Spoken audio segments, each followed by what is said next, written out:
Julien, est-ce que tu peux nous donner des nouvelles de ton groupe? Parce que, à part Alidou, je crois qu'il est suspendu. Alidou est suspendu. Mika Faye ne s'est pas entraîné de la semaine, il a repris ce matin. Et Andrés Gomez ne s'est pas entraîné ce matin. Et on fera un point demain. Qu'est-ce qu'ils ont Mika, c'est suite à sa sortie du terrain dernier match. Et Andrés a pris un choc à l'entraînement il y a 2 jours. Donc il ne s'est pas entraîné ce matin. Et on fera un dernier point demain. C'est compliqué à dire pour l'instant, mais tu es plutôt pessimiste sur leur chance d'être là au Auxerre. Je ne sais pas du tout. Je ne sais pas. Pour Alidou, il était de toute façon suspendu. Alidou est suspendu. Mais donc il s'était pris un coup à l'épaule, peut-être qu'est-ce qu'il en est Il n'y a pas que l'épaule, il y avait d'autres petits bobos, il jouait avec depuis déjà un petit moment. Il ne s'est pas entraîné de la semaine, on a profité pour qu'il récupère complètement. On devrait le récupérer lui à l'entraînement début de semaine prochaine. Est-ce que Henrik Meister est disponible? Il s'est rentraîné ce matin aussi. Logiquement, il est apte. On fera encore un point demain. Est-ce que l'absence de Gomez possible, enfin, incertitude, va encore peut-être te poser un nouveau souci tactique? Ce 4-3-3 sans ailier, c'est peut-être On verra demain. J'espère qu'on pourra l'avoir d'abord. Et puis s'il n'est pas disponible, il faudra qu'on décide demain. Mais c'est toujours le chemin que tu comptes suivre, toi, ce nouveau schéma que tu as expérimenté face à eux? Oui, c'est le chemin qu'on souhaite suivre. C'est le chemin qu'on avait en tête depuis le départ et puis qui n'a pas pu être utilisé pour les raisons que j'ai maintes fois évoquées. Voilà, donc on fera le point demain. Est-ce que tu te dis que le match du Havre, c'est compliqué de tirer des enseignements justement de ce premier match comme ça, vu la configuration Canal qui joue très bas, ce qui ne sera peut-être pas le cas, ou en tout cas autant dimanche? Non, il y avait beaucoup d'enseignements à tirer. Parce que c'est une problématique de jeu qu'on peut rencontrer. Un adversaire avec un bloc bas qui veut évoluer en contre. Voilà, ça c'est une vraie problématique de jeu. Donc au contraire, il y a eu beaucoup d'enseignements à tirer de cette rencontre. Il y a fort à parier que ça sera certainement un peu différent dimanche, en effet.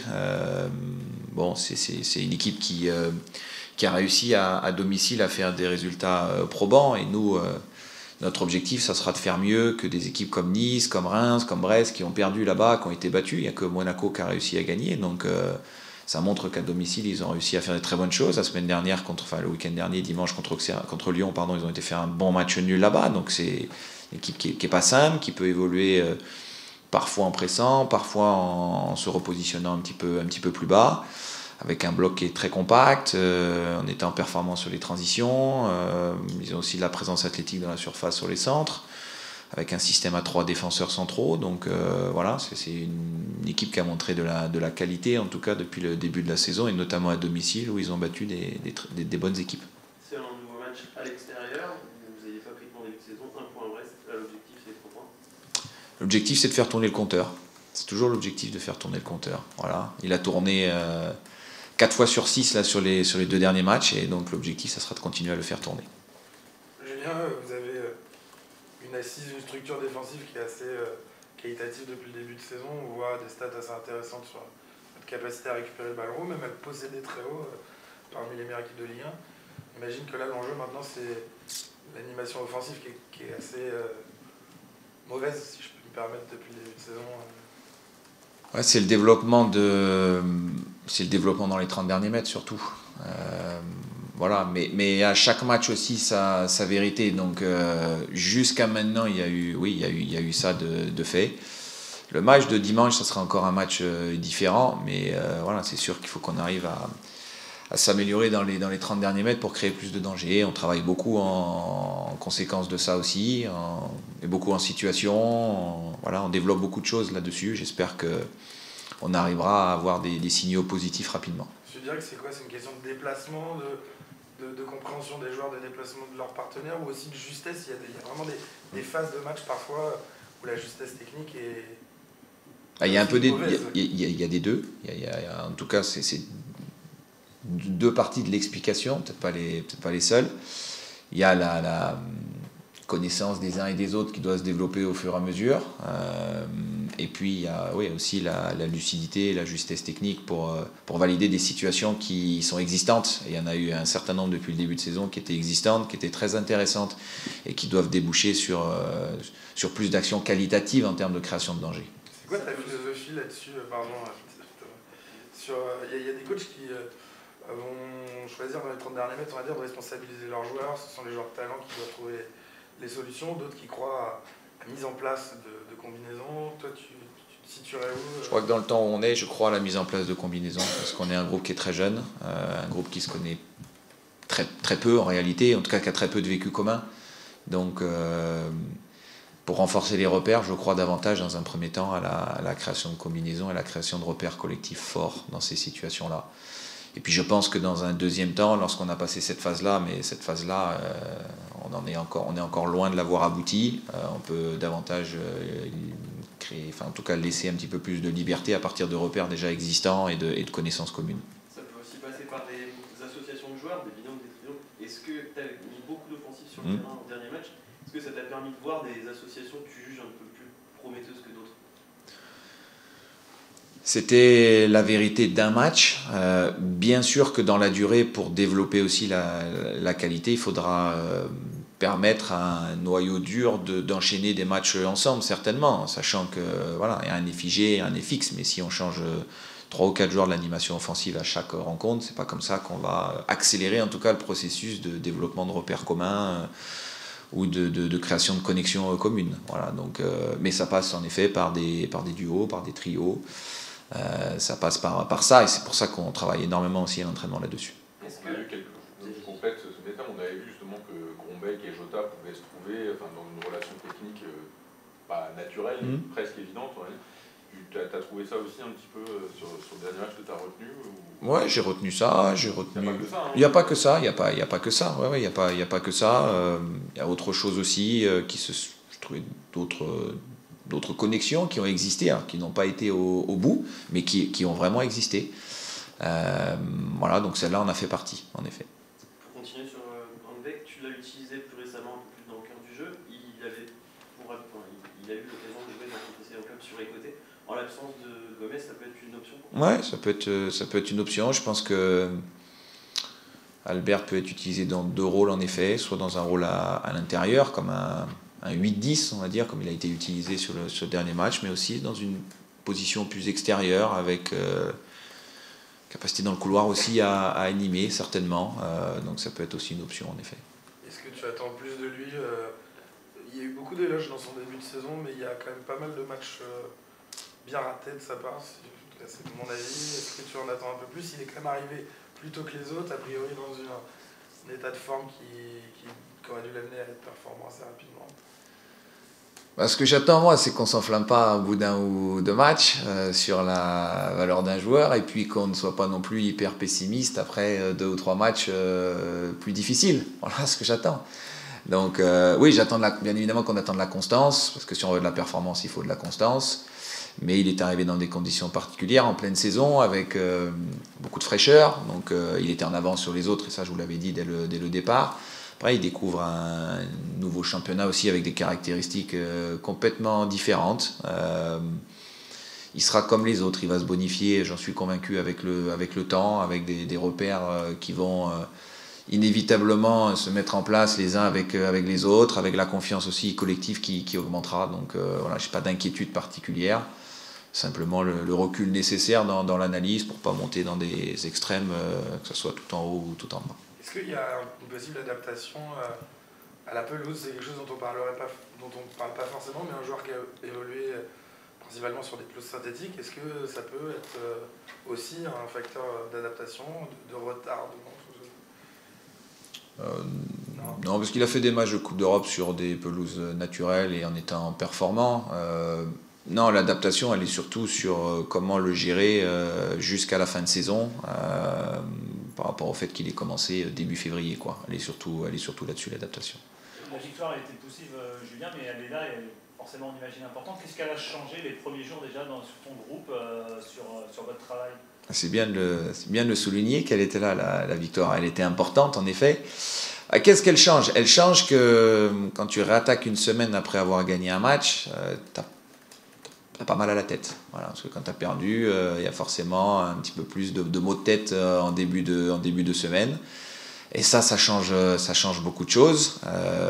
Maintenant, voilà, on sait qu'on est aussi au début d'un processus et pas se gargariser d'avoir gagné ce match-là contre le Havre. On est surtout focus et dans l'objectif de continuer à travailler pour progresser, pour s'améliorer, parce qu'on sait qu'on a besoin de s'améliorer, de progresser collectivement, d'être plus juste techniquement pour avoir encore davantage de maîtrise et de certitude collective.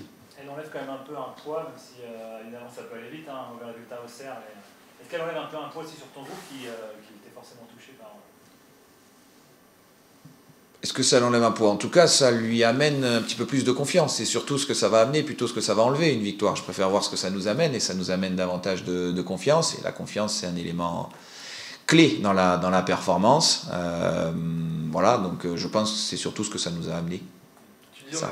On a pas mal à la tête en démarrant la semaine, il y a quand même eu des sifflets après cette victoire. Est-ce que ça peut pas impacter aussi le niveau de confiance, mine de rien, malgré les 3 points? Oui, c'est vrai que ça a touché une partie du groupe. Alors, le public a bien évidemment le droit d'exprimer son mécontentement et je dirais qu'il peut se justifier par rapport au début de saison. Par contre, je sais aussi qu'ici, c'est un public fidèle et c'est un public qui saura reconnaître dans les semaines qui arrivent les progrès que les joueurs vont effectuer collectivement lorsqu'ils vont arriver. Je suis persuadé que, vu la manière dont ils travaillent, ça va arriver. Voilà. Donc, c'est sûr qu'ils étaient un petit peu touchés aussi par ça, mais en même temps, on doit comprendre et chercher à expliquer le mécontentement du public, mais continuer, nous, à travailler pour que ce soit une source de motivation supplémentaire pour les rendre plus heureux à l'avenir. Et voilà, on connaît bien ce public-là, c'est un public qui est fidèle depuis longtemps et qui donc saura reconnaître aussi ça à l'avenir. Est-ce que ça t'a surpris ou quelle émotion ça a suscité chez toi? Je suis rentré assez vite, moi, à la fin du match, donc j'ai pas tout bien perçu en réalité. C'est que plus tard que j'ai perçu ça. Qu'est-ce que ça me dit? Ça me dit simplement qu'on doit continuer à travailler pour nous améliorer, pour contenter ce public. Voilà, c'est tout. Donc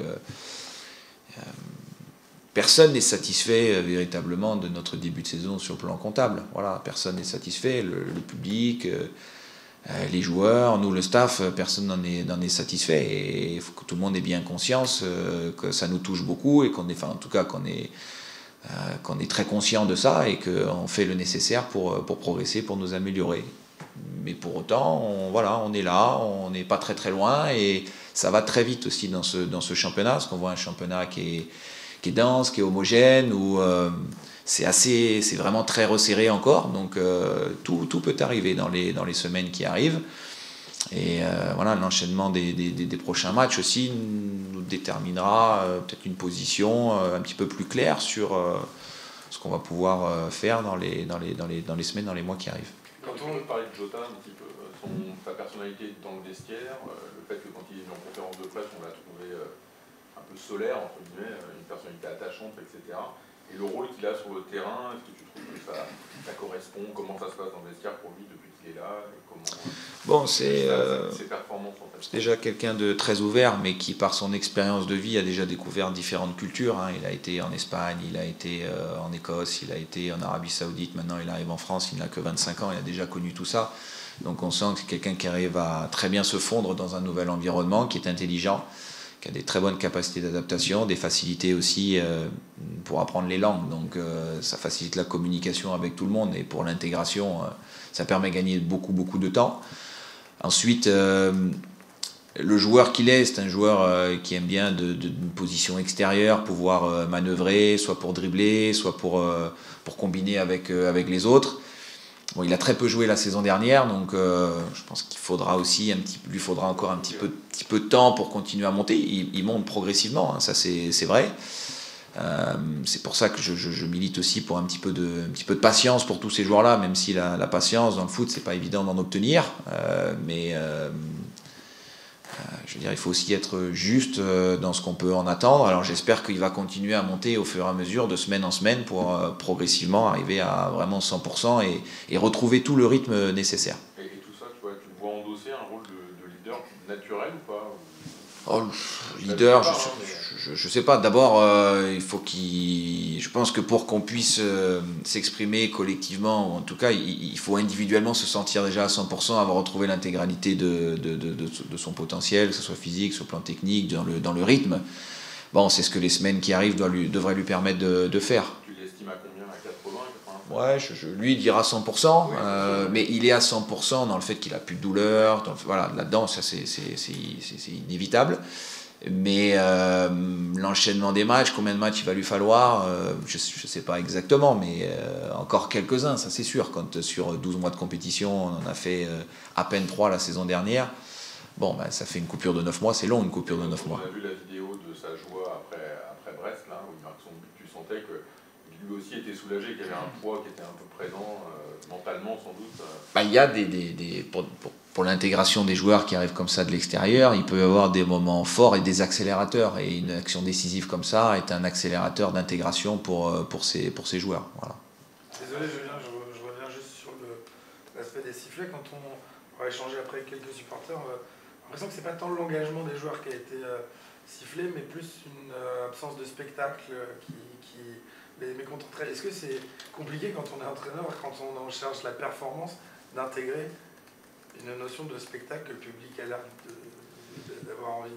C'est pas forcément... Ouais, je comprends ça, je comprends qu'il faille gagner tout de suite, qu'il faille bien jouer tout de suite, qu'il faille créer beaucoup d'occasions tout de suite, je comprends. Ça c'est la théorie, puis après il y a la pratique. Et en pratique c'est plus difficile à mettre en place quand il y a eu autant de changements, quand il y a eu autant de mouvements, quand il y a aussi peu de connaissances des uns avec les autres, et quand on a dû retarder aussi l'intégration de certains joueurs, notamment dans le domaine offensif. Bon, c'est pas chercher des excuses, c'est juste essayer de trouver des explications, mais tout le reste, je le comprends, et puis que le public attende ça, finalement, je trouve ça normal. On a appris en début de Westens l'arrivée de Grégory Dupont pour quelques semaines. Comment vous avez accueilli la nouvelle, le staff, et comment est-ce que ça se matérialise? Alors ça, c'est une décision de la part de la direction. Donc on nous a annoncé ça après le match du Havre, et il n'y a pas d'incidence sur notre quotidien, nous, dans notre fonctionnement. Donc voilà, pour le reste, je ne peux pas vous en dire plus parce que c'est pas de notre propre initiative, nous staff. Voilà. Tu l'as connu, toi, Strasbourg? Je l'ai connu, bien sûr, on a travaillé ensemble pendant 1 an et demi. Oui, on se connaît très très bien, mais faut tout distinguer. On a travaillé ensemble pendant 1 an et demi, et aujourd'hui, à la demande de la direction, il vient faire un audit de 15 jours. Donc c'est une mission d'observation finalement? C'est une mission d'observation. Mais je ne peux pas vous en dire beaucoup plus aujourd'hui parce que je ne suis pas responsable de sa venue. L'idée de ce qu'on peut nous en dire, c'est essayer d'auditionner un peu toutes les structures du club pour que tout soit le plus performant possible. Tu trouves que ça, c'est une bonne idée toute idée qui permettrait de développer la performance est une bonne idée. Voilà. Tous les gains qui peuvent être apportés, c'est une bonne idée. Parmi les recrues qui sont dans les bonnes surprises, je pense qu'il y a Mika Faye, dont tu as déjà parlé en bien après là. Est-ce que tu es surpris finalement, alors qu'il est arrivé très tard dans le mercato, de le voir s'imposer, alors que tu disais toi-même à son arrivée qu'il aurait besoin de temps pour s'adapter au football? C'est pareil pour Mika, il a fait 3 matchs pour l'instant, 3 matchs de qualité, mais on va juger sur la durée. J'ai beaucoup de croyance en lui parce qu'il va vite, parce qu'il est assez puissant, parce qu'il sort très bien les ballons, donc il a des caractéristiques qui sont fortes. Mais je dis aussi que c'est un jeune joueur de 20 ans qui découvre les matchs en équipe première, qui n'a pas de référence par rapport à ça, et qui donc devra être jugé dans le temps et dans la durée. Voilà, il faudra aussi qu'il puisse tenir la route physiquement pour enchaîner les matchs, qu'il n'y ait pas trop de pépins, que ces semaines ne soient pas tronquées. Donc il y a tout ça aussi à mettre en place avec une préparation où il était arrivé un petit peu avec un retard de rythme, en tout cas au début, qu'il a fallu rattraper. Mais le potentiel est là, et oui, la croyance elle est importante dans ses qualités, dans ses capacités. C'est toujours le temps après qui nous donne raison ou pas sur ce qui est fait ou pas fait sur le terrain. Si il est absent, est-ce que Christopher est le joueur le plus naturel pour le remplacer? Chris, il est titulaire, Chris, il joue ces derniers temps.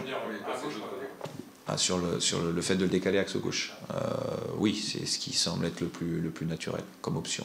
Pour rebondir sur ce secteur-là, récemment, vu de ton sa suspension, peu vu au Stigard. Est-ce que d'extérieur, il incarnait un joueur quand même sur lequel, avec un peu plus d'expérience que les autres, sur lequel on pensait que vous appuieriez peut-être un petit peu plus. Comment tu juges son début de saison? Est-ce que t'en attends plus forcément? Il a joué 3 matchs, puis il a pris un carton jaune. Ensuite, il a été suspendu sur le match de Montpellier. On a décidé sur le 5e match contre Lens de maintenir la défense qui avait joué contre Montpellier. Puis après, il a joué à Paris, il a joué, puis il a joué contre Monaco. Ensuite, il est parti en sélection, et en sélection, il s'est blessé, donc il n'a pas pu jouer le match à Brest. Voilà, donc finalement, son début de saison, il a joué le début, après il y a eu une suspension, après il a rejoué, puis il a été blessé. Donc c'est pas forcément par choix. Il y a une fois où on a décidé de ne pas le faire débuter, c'est pour le match de Lens, sinon les autres fois c'était contraint lorsqu'il n'a pas débuté, soit par suspension, soit à cause d'une blessure. On va le voir après. Est-ce que tu peux nous parler du début de saison d'Adrien? Pardon. On le relève. Qui a été peut-être un peu compliqué, peut-être dans la foulée des JO, selon les rencontres. Il y a eu, avant la sortie de Jota, on a senti qu'il y a eu quelques combinaisons avec le Portugais qui pourraient leur donner confiance. Je sais pas si... Oui, il y a eu d'abord, il y a eu une bonne sortie qui lui avait été accordée pour le mercato. C'était une bonne sortie qui avait été accordée du fait qu'il y avait déjà eu des sollicitations antérieures et que le club avait bloqué.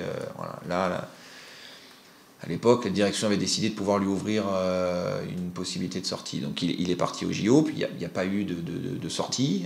Donc il est resté là, et à notre grand bonheur, il est resté là, il est toujours avec nous.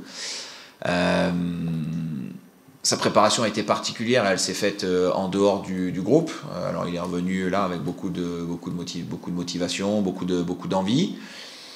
Très honnêtement, je pense que le passage à la défense à 3, ce qui pouvait correspondre vraiment à ses qualités pour arpenter le couloir et pour l'animer, force est de constater, et il vous le dira aussi certainement, il n'arrive pas à trouver beaucoup de repères dans ce système-là. Voilà, c'est clair. Donc il faut aussi à un moment donné s'en rendre compte. Et si dans un système à 3, on a des pistons qui n'arrivent pas à trouver leurs repères, il n'y a plus beaucoup d'intérêt de rester dans ce système-là. Donc le système à 4 est aujourd'hui sûrement le système auquel il a le plus de repères, il a le plus de certitude, il a le plus de croyances aussi, où il se sent le mieux. Je suis sûr qu'on va avoir une montée en puissance d'Adri sur les matchs qui arrivent. C'est bon. Adrien, comment s'est passée la semaine après une victoire qui, j'imagine, fait du bien comptablement, mais il y a eu ces petits sifflets? Est-ce qu'ils ont fait mal à la tête, ou est-ce que vous avez quand même plutôt pris confiance quand même après ces 3 points? Je dirais que la semaine s'est plutôt bien passée. Comme vous l'avez dit, après une victoire, c'est toujours plus facile. Les semaines d'entraînement, forcément que après des victoires, on engrange de la confiance. Après, oui, c'est sûr que par rapport à ces sifflets, on le sait, on est conscient que on peut les comprendre. J'ai envie de vous dire qu'on peut les comprendre. On sait qu'on doit faire beaucoup mieux, on le sait. Maintenant, faut pas qu'à cause de ça on perde confiance, parce que on a fait un match nul à l'extérieur à Brest, et on vient de gagner ce match-là. Il faut garder cette dynamique et essayer de la faire perdurer en commençant par ce week-end. Ils t'ont surpris, les sifflets? Ou l'absence de clapping Alors, je dirais que je peux les comprendre. Je peux les comprendre parce que, comme j'ai dit, on le sait, on en est conscient, on n'est pas là pour se voiler la face. On sait qu'on doit faire vraiment beaucoup mieux dans ce qu'on propose. Maintenant, je sais que le public aussi nous soutient toujours, mais qu'il a sûrement voulu nous montrer son mécontentement, ce que je peux comprendre, comme je l'ai déjà dit. Mais surpris, je dirais mitigé, oui et non. Est-ce que tu penses, quand on parle avec des supporters, ils remettent pas en cause votre investissement, c'est l'impression que ça donne, c'est plus une absence de spectacle. Alors ils en ont connu ces dernières années, ils ont été peut-être aussi gâtés à ce niveau-là. Est-ce que tu comprends ça? Est-ce que tu ressens toi aussi que ce que vous proposez en termes de spectacle n'est pas ce qu'on a pu voir peut-être ces dernières années aussi? Je pense qu'on sait être lucide, et que forcément on se rend compte, et on sait que le football qu'on propose en ce moment n'est peut-être pas celui qu'on a pu proposer ces dernières années, mais il y a des périodes comme ça, En tout cas, ce qui est sûr, c'est qu'on travaille vraiment au quotidien pour essayer d'être le plus performant possible, de continuer de gagner des matchs, parce que malgré tout, le plus important, c'est de gagner des matchs. Mais on en est conscient qu'il faut qu'on fasse beaucoup mieux. Le coach, on parlait de ton début de saison un petit peu. C'est vrai que finalement, ce 3-4-3, on imaginait quand il a été créé, nous aussi, qu'il pourrait correspondre un peu à tes qualités. Tu as une capacité à faire beaucoup de courses, un certain volume. Ça l'a pas fait. Est-ce que tu peux nous expliquer comment tu l'as ressenti ce système-là, pourquoi ça n'a pas fonctionné avec toi? Je pense que c'est une question de repère. Certes, beaucoup de gens le disent et c'est vrai que ça peut être un système qui correspond à mes qualités. Mais pour le coup, c'est un système dans lequel j'ai pas eu beaucoup la chance d'évoluer. Même si en tant que professionnel, on est obligé de s'adapter et forcément c'est ce que j'ai essayé de faire au maximum, de m'adapter le mieux possible. Mais en termes de repères, j'ai beaucoup plus de repères dans un système A4 que A5 tout simplement, je pense. Qu'est-ce qui change pour toi? C'est quoi ces repères que tu as un peu plus dans une défense A4? Alors dans une défense A4, je dirais que j'ai des positions qui sont beaucoup plus variées. C'est-à-dire que je peux être des fois à l'intérieur, des fois à l'extérieur, et que généralement j'ai quelqu'un qui est au-dessus de moi. C'est-à-dire que j'ai un excentré qui lui aussi peut plus varier ces positions-là, et que je pense que je me trouve aussi dans des situations que personnellement je préfère, c'est-à-dire plus face au jeu, alors que des fois quand on est à 5, je suis plus haut directement parce que le système veut ça, je suis plus haut et que je suis touché dans des zones où j'ai directement un joueur sur moi, et des fois plus d'eau au jeu. T'as moins de projection finalement, tu peux moins passer par l'arrière. T'es déjà haut quand tu reçois. Oui, exactement, en fait, c'est ça. C'est-à-dire que je pense qu'à 4, je pars de plus loin et que je surprends plus. Après, je sais que. Exactement, après, je sais que je devais faire beaucoup mieux dans un système à 5. Je suis pas là en train de me donner des excuses ou de me chercher des excuses, mais en termes de préférence, oui, c'est sûr que je préfère jouer à 4. Comment ça se passe justement là, le fait que là tu es avec Jota et que tu apprends à vous connaître, comment ça se passe la composition de votre duo là du coup? Alors pour le moment ça se passe bien, on s'entend bien. Après c'est sûr qu'il faut qu'on crée des automatismes. On essaye au maximum d'en créer à l'entraînement parce que c'est à travers l'entraînement forcément qu'on crée le maximum d'automatismes. Mais non, honnêtement pour le moment ça se passe plutôt bien. Même qui descendait des fois assez bas finalement. Ouais, bien sûr, voilà, le fait qu'il descende assez bas, moi ça me permet de pouvoir monter et c'est ces inversions de position qui peuvent surprendre. On l'a vu notamment, il y a eu, après votre but, les 10 minutes jusqu'à ce qu'il sorte, où vous trouviez bien, on a senti qu'il y a quelque chose qui se passait, est-ce que toi tu le sentais sur le terrain? Oui, bien sûr, au fur et à mesure du match, on avait joué un peu à Brest, il était rentré et on était passé à 4, on avait joué un petit peu, mais c'est sûr qu'au fur et à mesure du match, et comme je l'ai dit avec les entraînements, cette confiance mutuelle, on va apprendre à se connaître, à connaître nos qualités, nos préférences aussi, parce que c'est comme ça qu'on arrive à créer des combinaisons pour surprendre.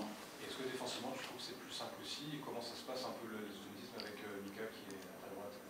Ça se passe aussi plutôt bien, c'est un bon joueur, on s'entend bien aussi. Après pour ce qui est défensivement, c'est des notions différentes parce que quand on est à 4, on doit peut-être beaucoup plus coulisser quand le ballon il est à l'opposé. Et en termes de couverture aussi, on doit beaucoup plus se couvrir vu qu'on est un joueur de moins sur la ligne défensive. Donc non, c'est des repères qui sont différents. Adrien, dans quel état psychologique toi tu es après cet été où, on en parlait aussi tout à l'heure, le coach le disait, tu avais eu un bon de sortie, ça s'est pas fait. Ça fait quasiment 10 ans que tu es au Stade Rennais, j'imagine, si je compte aussi ta formation. Est-ce que tu as toujours l'envie de défendre ce maillot ou est-ce qu'il peut y avoir de la lassitude à force aussi quand ça fait si longtemps qu'on est là? Non, de la lassitude jamais parce que comme vous l'avez dit, ça fait 10 ans que je suis ici. Moi, je suis formé ici, j'ai énormément d'attaches pour ce club et quoi qu'il arrive, j'aurai toujours envie de me battre pour les couleurs du Stade Rennais. Après, pour revenir sur cet été, ça fait partie du foot, ça fait partie d'une carrière, il y a des mercatos. Après, il y a eu, oui, peut-être un bond de sortie, mais voilà, le mercato a fait que ça s'est passé comme ça. Mais je veux vraiment pas que les gens aient doute de mon envie pour ce club, pour ce maillot, parce que ça fait longtemps que je suis ici et je suis vraiment pas dans une lassitude. Voilà, j'ai toujours envie de me donner autant et quoi qu'il arrive, je me donnerai à fond tout le temps parce que je suis comme ça. Tu as été déçu que les portes ne s'ouvrent pas complètement pour toi? Non, parce que ça fait partie du foot. Ça fait partie du mercato. Il y a des opportunités qui arrivent, il y en a d'autres qui ne viennent pas. J'ai essayé de me prendre la tête le moins possible pour être le mieux mentalement, parce que dans le foot, on sait très bien que c'est important d'être bien mentalement. Mais non, je me suis pas forcément pris la tête par rapport à ça. Ça fait partie d'une carrière. Tu connais un début de saison un peu compliqué par rapport à ce qu'on a vu de toi les précédentes années. Est-ce que tu expliques ça par rapport à ce contexte-là, par rapport aussi à ce nouveau système? Qu'est-ce qui fait que on t'a peut-être senti un peu moins bien, moins dans tes standards quoi, depuis le début de saison? Ouais, je sais bien. Je sais que j'ai été moins dans mes standards, comme vous le dites. J'en suis conscient. Après, est-ce que c'est à cause de ça? Je ne pense pas. Il y a un tout. On a eu changement de système. On a eu beaucoup de nouveaux joueurs. Après, peut-être que moi aussi, je suis moins bien, mais pour des raisons... des fois, vous savez, c'est pas qu'on ne l'explique pas trop, mais il y a des périodes comme ça où on est un peu moins bien, que ce soit physiquement, techniquement, mentalement. Mais ce que je peux vous dire, c'est que oui, j'en suis conscient et que je fais le maximum pour être le plus performant possible, parce qu'à chaque fois, je me donne à fond. Après, il y a eu certes ce changement de système qui a fait que du coup, j'ai joué dans un poste où je me sentais un peu moins à l'aise. Mais maintenant qu'on est repassé à 4, et comme ce week-end, je me sentais plus à l'aise, j'avais beaucoup plus de repères, donc il n'y a pas de raison pour la suite. Est-ce que c'est un petit effet post-JO aussi, avec toutes les attentes autour de l'équipe de France et tout ça? Oui, aussi peut-être. Peut-être qu'il y a eu peut-être un petit contre-coup, mais je suis vraiment pas là pour me chercher des excuses. Je suis conscient que je devais faire beaucoup mieux et que je dois faire beaucoup mieux, et c'est ce que je vais essayer de faire. Le système à 5 a vécu, on l'a bien compris. C'est un système qui est quand même assez défensif, un peu restrictif. Est-ce que vous aussi, les joueurs, c'est aussi une bouffée d'oxygène d'être un peu plus ambitieux? Je dirais que être à 5, c'est pas forcément plus défensif en fait. La façon de vous l'exploiter. Oui, bien sûr, c'est vrai qu'il y a ça dépend de l'animation. Après, je dirais que peut-être qu'on se sent un peu plus à l'aise à 4 et qu'on aura peut-être plus de temps de possession, ce qui nous manquait sûrement à 5. Après, je dirais que ça dépend pas forcément du système. Comme vous l'avez dit, ça dépend de comment on l'anime, et peut-être qu'avec nos qualités, on l'anime mieux à 4. Merci. Merci. Merci.